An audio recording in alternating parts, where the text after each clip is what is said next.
Lalu urat-uratnya ya kan? Udah tuh gue diam aja. Hampir 30 menit itu dia udah teriak-teriak kan. Datanglah temen gue tuh yang orang Jepang. Dibilang calm down Rizky, cooling down Rizky. Ini tempat umum gitu kan. Udah, pokoknya abis itu nggak lama pas dia nonjok tembok tuh, yang satu tangannya masih megang kepala gua, yang tangannya satu nonjok tembok, dong. Si Uyung dateng, digampar sama dia pakai tangan yang kiri, dibuang. Anjing, dalam hati gua, kalau gua yang dibeginiin gua gimana ya, tapi kok suami kakaknya kok diem aja ya gitu kan. Udah, akhirnya pas bisa dilepas itu tangannya, gua turun ke bawah. Kakaknya tuh ikut, yang namanya Irma tuh ikut ke bawah kan. Wah, gua masuk mobil Mini Cooper gua, kakaknya tiba-tiba ikut masuk Mini Cooper gua. Tuh gua megang setir tuh gemeteran gini nih. Gua nangis, gua gemeteran gini. Gua bilang, ini kenapa kok begini? Gak ada bukti, gak ada visum, gak ada lapor polisi. Hoax, terserah lu. Kalau gua hoax, laporin gue ke polisi nih ya. Chandra Jaya Motor Bangka. Kalau gua hoax, silahkan orang-orang yang gue ceritakan ini laporin gue ke polisi. Mau pilih mana? Mabes Polri, Polda, silahkan. Gue masih simpan foto-foto gue pada memar. Udah gue gemeter tuh di mobil. Wah, gemeter gue tuh bener-bener, lu tau gak sih shaking yang ketakutan, gak ngerti ada apa ini, kenapa semuanya gak ngebantuin gue. Coba gimana, kalian pernah kayak begitu nggak? Yang gemeteran tapi lu nggak tahu mau ngapain gitu kan. Terus kakaknya cuman sabar beb, itu aja yang dari mulutnya dia keluar, sabar beb. Gue nyalahin mobil, ya kan. Terus gue masih gemeteran tuh, gue nggak tahu deh saat itu gue misalkan kalau gue pulang sendiri mungkin gue tabrakan kali, atau enggak gue nabrak apalah, gue nggak ngerti deh. Pokoknya otak gue udah plong lah, kosong lah, tremor tuh kan.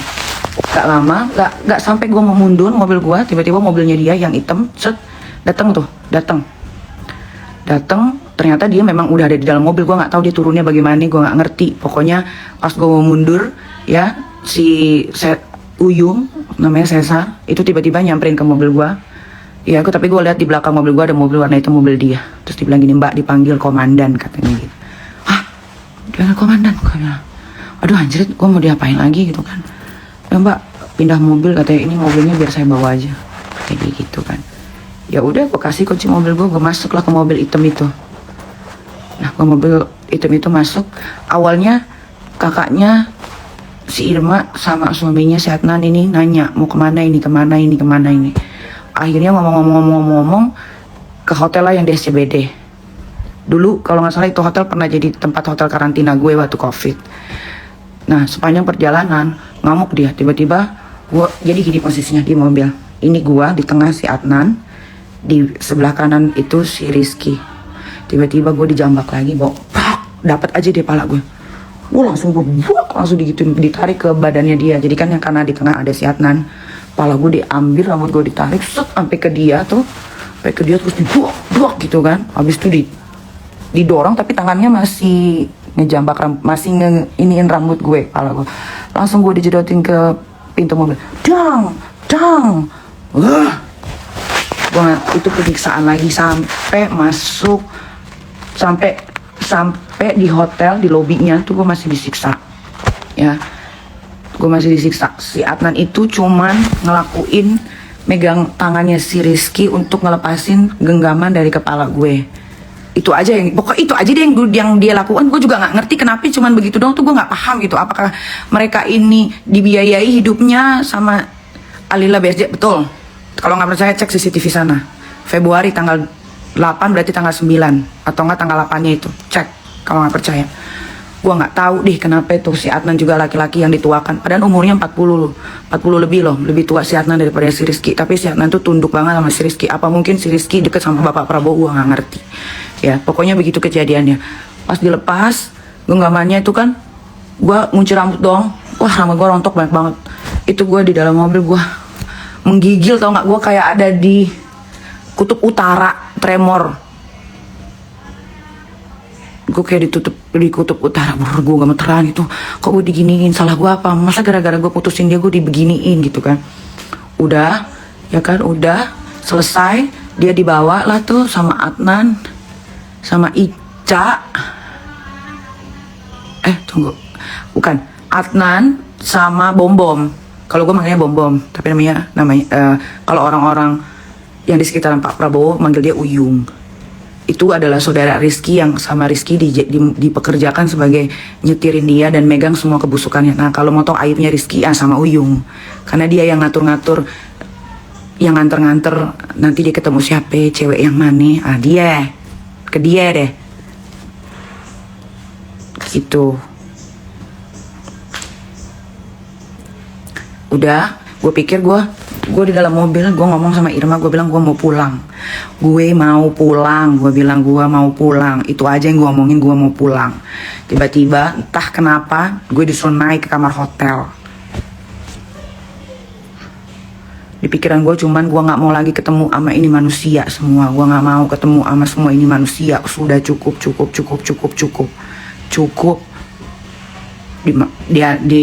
Dibawalah gue ke kamar hotel, ke atas. Dia buka dua kamar. Saat gue digebuk itu, kan gue megang handphone ya. Orang pertama yang gue kasih tahu itu adalah Dimas dan para sahabat-sahabat gue yang ada di WhatsApp grup gue. Itu mereka, gue bilang gue dipukulin. Mereka sampai nggak ada yang tidur, teman-teman gue itu. Udah kan, habis itu gue dibawa ke kamar. Dia buka dua kamar hotel, gue di sebelahnya, dia dibawa ke sebelahnya. Udah, terus gue masih pegang videonya semua. Si Adnan kirim video ke Irma kirim video ke gue.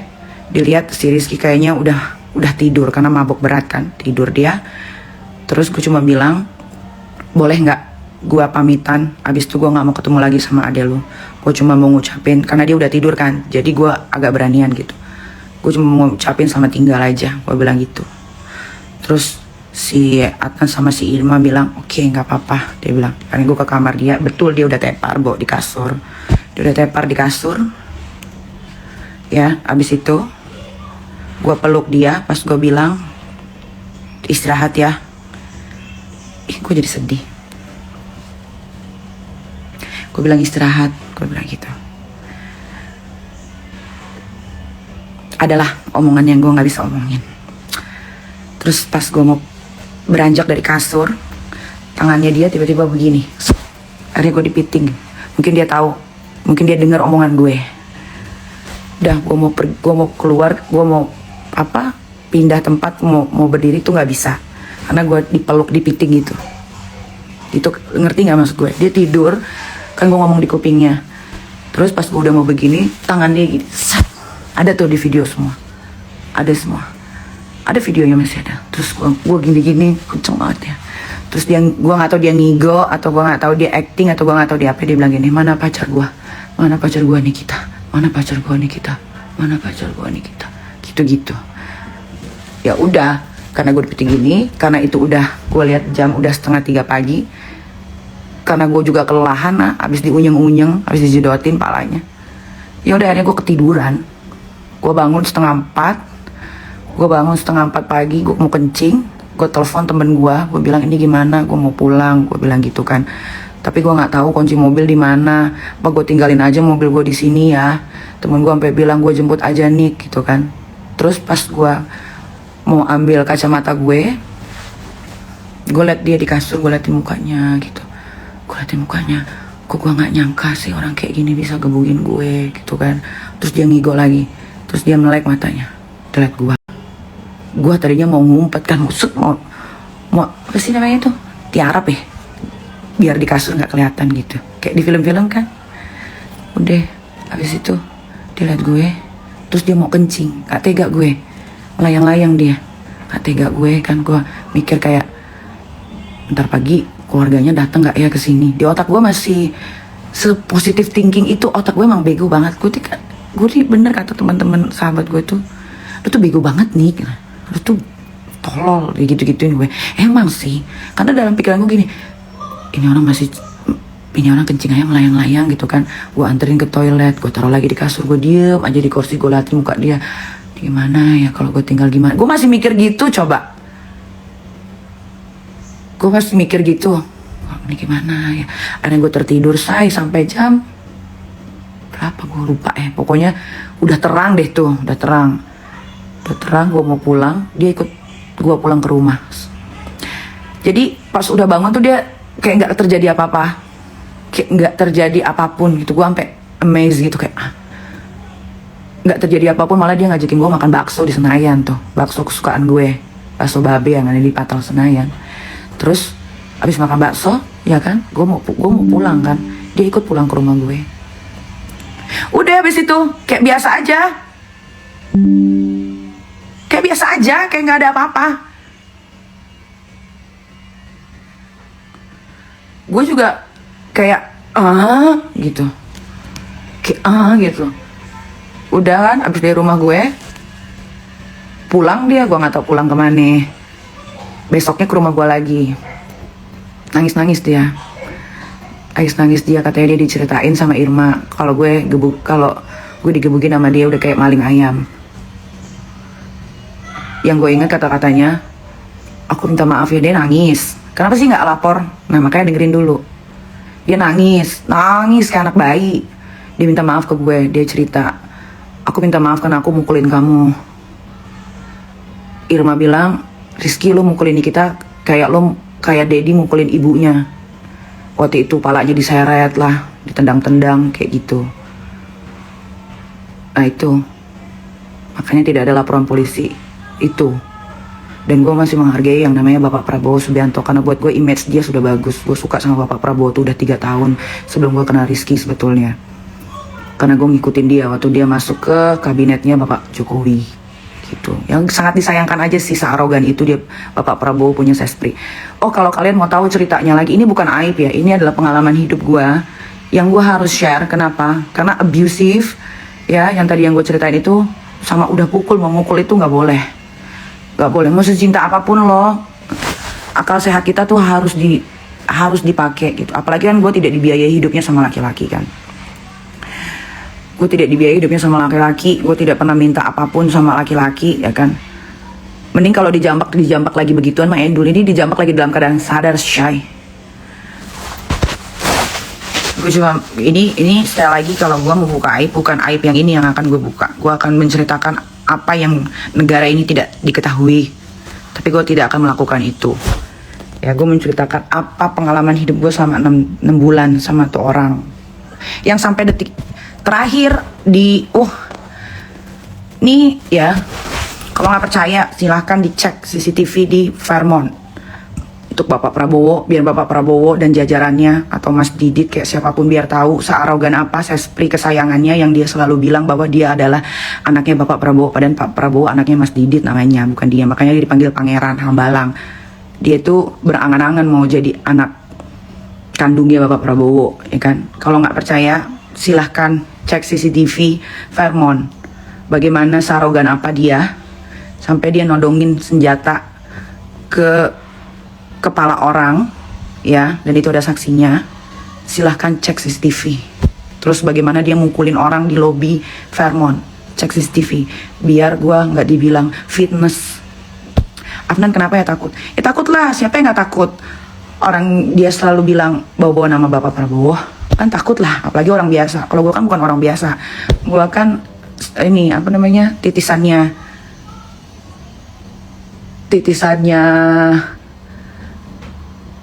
anak apa ya? Kalau gue kan titisannya Ratu Amazon ya, jadi nggak ada takutnya selama yang gue omong itu benar.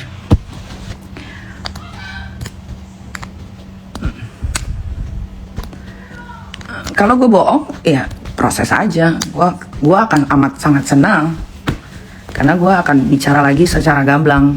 Kan gue masih ada WhatsAppnya tuh dari awal dia ngejar gue putusin berkali-kali sampai terakhir tanggal berapa yang dia bilang dia rindu berat sama gue tuh tanggal berapa? Nih ada semua say. Dia bilang dia rindu berat sama gue. Dia cuma mau peluk gue doang tuh tanggal berapa? Gara-gara gue, kalau kalian ingat, gue ada pergi sama Zack Patricia Gaun sama temennya satu lagi di restoran Korea.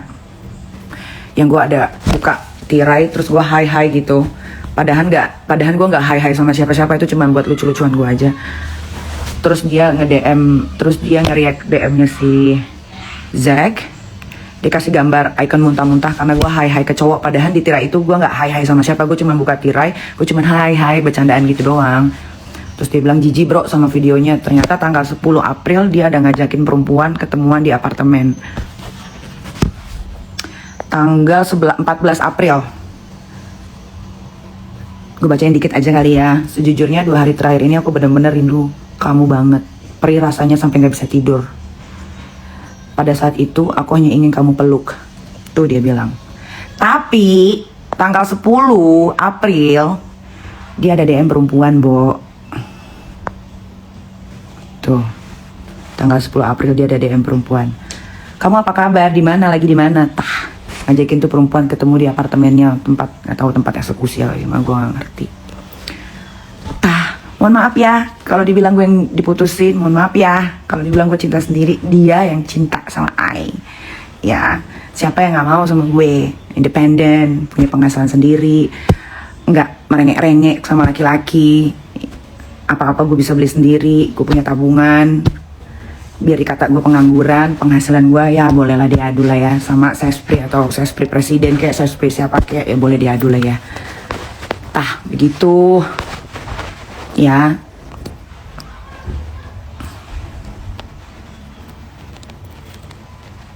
No, Amalia Rizky mau dong gue di DM. Kamu kalau toketnya gede pasti di DM. Apalagi kalau pakai filter, dia tuh seneng cewek-cewek pakai filter, say.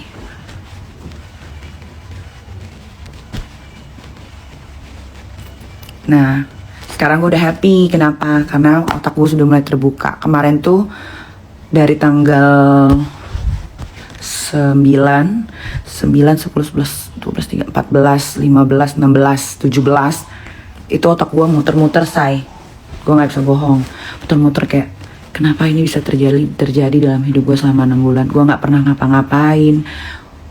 Even gue, lo tahu gue WhatsAppan sama temen baik gue aja yang dia tuh suka laki, say. Dia suka laki tuh gue bisa dimarahin, lo bayangin gak? Bisa dimarahin, say. Itu, dan gue tuh selama 7 hari tuh gue mikir, anjrit, kenapa ya gue sama dia tuh per 3 hari sekali gue ribut, per 3 hari sekali gue ribut, gue didiemin, video call gue gak pernah diangkat. Gue baru mikir kayak, oh anjrit, ternyata memang ini sudah dijadwalkan 3 hari sekali ribut tuh supaya dia bisa kemana-mana. Karena kalau lagi ribut sama gue itu kan otomatis gak video call, gak WhatsApp, bener-bener blast, diem gitu, kayak hilang gitu, blast gitu. Ntar kalau dia kangen atau apa baru ternyata memang sudah dijadwalkan per 3 hari sekali atau per 4 hari sekali tuh untuk berantem sama gue. Supaya dia bisa kesini, ke situ, dia bisa bawa siapa lagi ke apartemennya, kayak gitu, say. Kalau si Elsie itu memang udah lama. Namanya Cika. Dia sendiri, dari mulut dia sendiri, bahkan ada di WhatsApp bahwa itu adalah Elsie yang dia temukan di karaoke. Iya. Tapi yang namanya Elsie, say, mau diinjek, mau ditoyor, mau ditendang kepalanya, mau digeplak, mau digaplok, mau ditonjok, Elsie itu tidak akan pernah pergi. Kenapa? Karena dia butuh uang, ya kan? Dia butuh uang. Kalau nggak gitu, kalau dia pergi, misalkan kayak gue gitu kan, ya dia nggak akan ada penghasilan lagi. Dia harus balik lagi ke tempat asalnya, gitu. Kalau si Elsie itu mah udah otaknya udah otak batu, say, udah nggak bisa diapa-apain. Lo lihat aja waktu acara ulang tahun ibunya dia ditoyor depan orang. Itu kalau terjadi sama gua getok palanya pakai botol wine, demi Allah. Kalau gua ya saat ulang tahun ibunya banyak orang, apalagi orangnya kenal semua, ini kalau ditoyor cuman begini, ini kan kayak begitu ya. Itu gua cari kayak apa aja yang depan mata gua getok palanya, sumpah.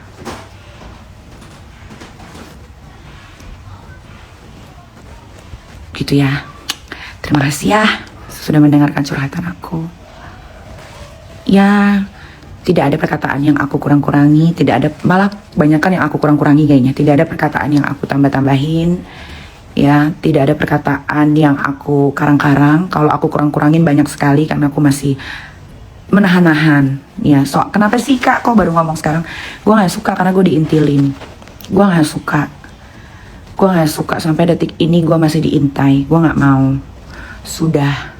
Ya lu udah bohongin gue. Rizky Irmansyah banyak banget. Lu bukan cuma bohongin gue. Ya. Lu bukan cuma bohongin gue. Ya, tapi lu merusak mental health gue. Lu merusak karir gue. Lu merusak pertemanan gue. Sudah. Jangan intai-intai gue. Gak usah suruh orang. Gue mau cari kesalahan Nikita Mirzani. Gak akan nemu lo. Deh, gak usah ganggu gue. Udah, lu urus aja tuh para perempuan-perempuan lu tuh. Ya, jangan lupa cek penyakit kelamin selesai. Sekalian gue juga mengucapkan terima kasih untuk satu keluarganya. Karena kalian pintar sekali bermain sinetron. Kenapa sih kalian kagak main sinetron aja? Kalau nggak gue ini deh, gue jadi produser deh, bikin film deh. Keluarga Rizky Irmansyah judulnya gitu. Sespri Prabowo Presiden. Nah, untuk Bapak Prabowo, ya aku cuma mau kasih saran. Mau diterima syukur, nggak diterima ya sudah. Saya adalah korbannya. Banyak banget cewek-cewek yang DM saya yang pernah sama Rizky pun sampai di videoin ada. Mereka mau bersaksi semua. Saya cuma mau bilang sama Bapak Prabowo yang sekarang image-nya sudah bagus, apalagi bukan jadi Menhan sekarang. Bapak Prabowo sekarang adalah presiden. Ya, Presiden Republik Indonesia. Tolong itu sexpree-nya, katanya sexpree kesayangan yang arogannya luar biasa, bisa dibuktikan. Ya, tolong. Gak usah lagi dipakai, kasihan sama Bapak, nanti malu, Pak. Udah. Ya, kalian sebarluaskanlah ini demi kebaikan semua perempuan Indonesia. Supaya tidak terjadi lagi sama yang lain-lain gitu. Ini bukan aib, ini adalah cerita kehidupan saya selama 6 bulan. Ya, bedain. Kalau aib itu dia ngomongin siapa, saya omongin lagi sekarang. Kalau saya mau gampang, memecah belah itu seujung kuku, tapi saya tidak lakukan. Saya cuma membicarakan apa yang terjadi sama saya selama 6 bulan. Ya. Jadi jangan bilang, Nikita kumat, mood kalem tapi tantrum. Terserah. Kalau kalian suka digebuk, ditonjok, diinjek, dikatain anjing babi bangsat, pelacur, perek, itu hidup kalian. Hidup gue tidak, karena gue cari uang sendiri, gue menafkahi diri gue sendiri. Jadi kalau ada laki-laki yang merendahkan gue tanpa sebab, kalau misalkan kita berantem, gue deh ketahuan selingkuh, boleh gue dikatain, tapi selama gue berpasangan tidak pernah sekalipun gue mendua, apalagi mentiga, apalagi berempat, apalagi berlima, apalagi cuman cheating via DM, apalagi cheating via WhatsApp, tidak pernah terjadi dalam hidup Nikita Mirzani. Jadi kalau gue dikatain anjing, bangsat, perek, digebuk, dijedotin, ditipu, dibohongin, gue pasti akan ngomong. Dan lo harus tahu Rizky, gue itu Nikita Mirzani, gue punya platform. Sampai detik ini pun lo gak ada minta maaf sama gue. Lo gak minta maaf sama gue. Tuh ada Dimas tuh. Dimas tuh saksi hidup tuh. Dimas Brojonegoro. Bagaimana Rizky setiap gue putusin selalu minta balikan, ntar pura-pura. Ngapain lah. Tanya sama Dimas tuh. WhatsAppnya jangan dihapus Dimas. Biar bukti. Ya, jadi ini saja, cukup di sini. Ya, walaupun masih banyak cerita yang lain, tapi gue hanya mau menceritakan tentang pengalaman gue saja. Kalau setelah lapor polisi, udah kayak begini aja, udah. Kasihan Bapak polisi, banyak kerjaannya. Gue udah bener nih, kagak ada laporan-laporan polisi 2 tahun, udah bener gue. Iya. Yeah. Tuh, tanya paman tuh. Kembali ke setelan awal ya, Sugar Rush. Jangan pakai akun bodong, jangan pakai akun bodong.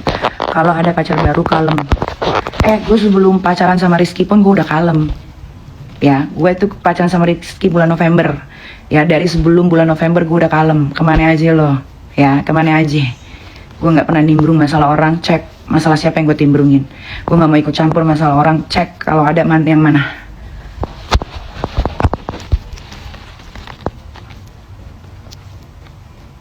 Yuk kita seneng-seneng lagi. Oke paman, sip. Aku mau pergi dulu, mau pergi perawatan.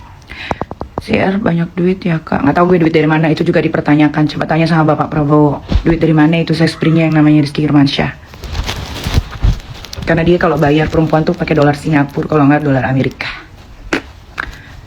Ya mudah-mudahan kalian dapat rezeki lewat live IG saya. Ya. Mudah-mudahan. Saya juga nggak butuh dipercaya sih ya. Tapi kalau misalkan anytime ya Bapak Prabowo atau siapapun jajarannya mau panggil saya, mau mendengarkan secara komplit ya, boleh kok. Just call me. Bye.